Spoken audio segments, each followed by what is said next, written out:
Assalamualaikum warahmatullahi wabarakatuh. Perkenalkan, saya Nurul Istiqomah, NIM 7010119084. Di sini saya akan menjelaskan mengenai PSL6, yaitu DRP atau Drug Related Problems untuk HIV/AIDS.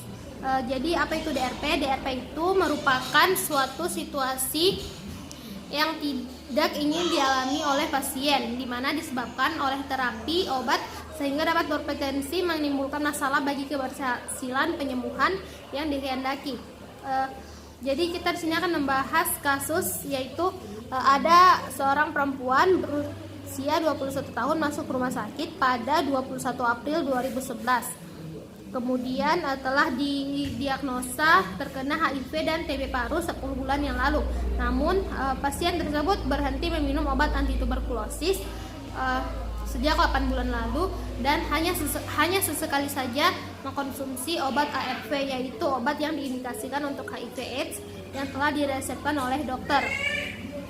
Adapun terapi yang diberikan yaitu sebagai berikut. Berdasarkan terapi yang telah diberikan oleh pasien, telah terdapat beberapa masalah DRP yang terdeteksi oleh lembar PCNE. Yang pertama yaitu P1, di mana terjadi efektivitas pengobatan, ada potensi dengan masalah dengan kurangnya efek farmakoterapi, keamanan pengobatan. Oleh karena itu, maka penanganannya yaitu yang pertama dengan menghentikan pemakaian protease inhibitor dan menggunakan alternatif antiretroviral lain sampai tuberkulosis sembuh. Yang kedua, memakai indinavir sebagai protease inhibitor dan substitusi rifabutin untuk menurunkan dosis rifampicin.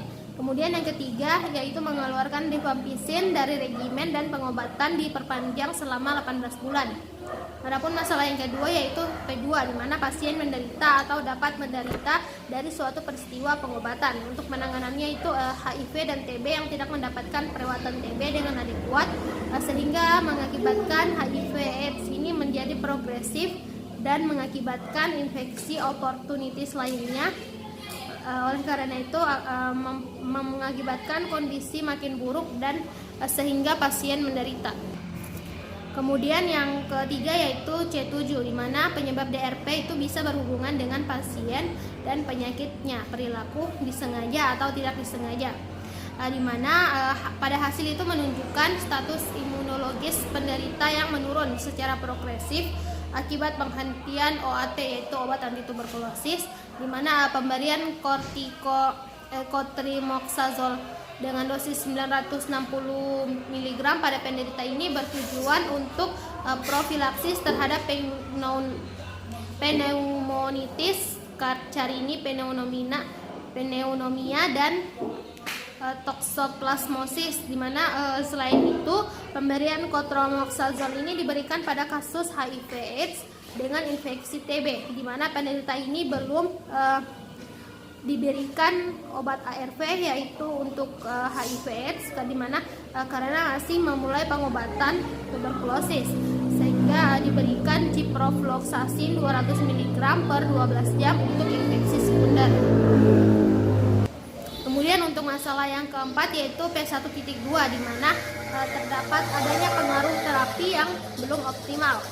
Oleh karena itu penanganannya yang diberikan yaitu terapi antiretroviral atau ARV ini direkomendasikan pada semua pasien dengan TB HIV